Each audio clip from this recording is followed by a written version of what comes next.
अनन्या को जंगल बहुत पसंद था। पेड़ उसके दोस्त थे। वो हवा में उससे राज की बातें करते थे। धूप जंगल के जमीन पर छन कर आती थी। अनन्या रास्ते पर उछलती कूदती जा रही थी। उसे हर मोड़ और घुमाव पता था। आज कुछ अलग लग रहा था। हवा में एक अजीब सी ऊर्जा गूंज रही थी। अनन्या को रोमांच का एहसास हुआ। आज वो क्या खोज निकालेगी? जंगल में अनगिनत संभावनाएं थीं। अनन्या जंगल में और अंदर चली गई। चारों ओर घने पेड़ और झाड़ियां थीं और हर कदम पर उसे नए रहस्यों का आभास हो रहा था। अचानक सोने की एक चमक उसकी नजर में पड़ी। वह रुक गई और ध्यान से देखने लगी। एक बरगद के पेड़ पर ऊंचा कुछ चमक रहा था। उसने हाँफते हुए देखा और सोचा कि यह क्या हो सकता है। यह एक चिड़िया का घोंसला था, लेकिन यह घोंसला कुछ अलग था। यह कोई आम घोंसला नहीं था। यह घोंसला बहुत ही अनोखा और आकर्षक था। यह घोंसला एक सुनहरी रोशनी से चमक रहा था, जैसे इसमें कोई जादू हो। यह बहुत ही सुंदर तरीके से बुना हुआ था, जैसे किसी कलाकार ने इसे बनाया हो। छोटे छोटे चमकते हुए जवाहरात इसके किनारे पर जड़े हुए थे, जो इसे और भी अद्भुत बना रहे थे। अनन्या ने ऐसा पहले कभी नहीं देखा था।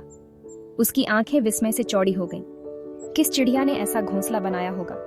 उसने सोचा, क्या यह किसी विशेष प्रजाति की चिड़िया का घोंसला है, या फिर यह किसी प्राचीन रहस्य का हिस्सा है?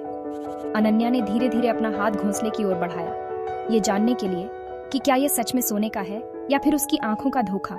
जैसे ही उसने घोंसले को छुआ, उसे एक हल्की सी गर्मी महसूस हुई। यह घोंसला सच में जादुई था। उसने चारों ओर देखा, यह सोचते हुए कि क्या और भी ऐसे रहस्य इस जंगल में छिपे हो सकते हैं। अनन्या दौड़कर घर गई। उसने अपनी दादी को सुनहरे घोंसले के बारे में बताया। उसकी दादी ने धीरज से सुना। वो अनन्या के उत्साह पर मुस्कुराईं। वो जंगल की पुरानी कहानियां जानती थी। उसकी दादी ने एक जादुई चिड़िया के बारे में बताया। उन्होंने कहा, ये चिड़िया जंगल की रक्षक थी। ये सभी जीवों की रक्षा करती थी। इसके पंख सोने की तरह चमकते थे। क्या ये वही चिड़िया हो सकती है? जंगल का एक हिस्सा है और उसे इसकी रक्षा करनी है। Section 5. Anya's Promise.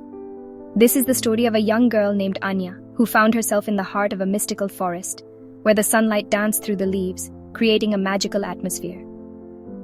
सुनहरी चिड़िया ने अनन्या से बात की। यह चिड़िया, जो सुनहरी पंखों से चमक रही थी, अनन्या के पास आई और उससे बात करने लगी। उसने उसे जंगल की रक्षा के महत्व के बारे में बताया। चिड़िया ने अनन्या को समझाया कि जंगल की रक्षा करना कितना महत्वपूर्ण है, क्योंकि यह न केवल जानवरों का घर है, बल्कि हमारे जीवन का भी आधार है। उसने प्रकृति के नाजुक संतुलन के बारे में बताया। चिड़िया ने अनन्या को बताया कि कैसे हर पेड़, हर पौधा और हर जीव एक दूसरे से जुड़े हुए हैं और एक नाजुक संतुलन बनाए रखते हैं। अनन्या ने ध्यान से सुना। वो समझ गई। अनन्या ने चिड़िया की बातों को ध्यान से सुना और उसने महसूस किया कि यह जंगल कितना महत्वपूर्ण है। अनन्या ने सुनहरी चिड़िया से एक वादा किया। वो जंगल को संजोएगी।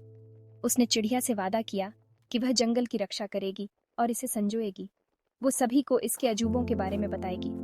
अनन्या ने यह भी वादा किया कि वह जंगल के अजूबों के बारे में सभी को बताएगी, ताकि वे भी इसकी सुंदरता और महत्व को समझ सकें।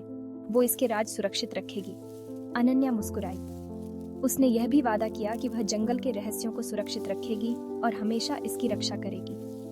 अनन्या मुस्कुराई, क्योंकि उसने एक महत्वपूर्ण जिम्मेदारी ली थी। अब वो भी जंगल की एक रक्षक थी। अब अनन्या भी जंगल की एक रक्षक बन गई थी और उसने अपने दिल में यह संकल्प लिया कि वह हमेशा इस जंगल की रक्षा करेगी।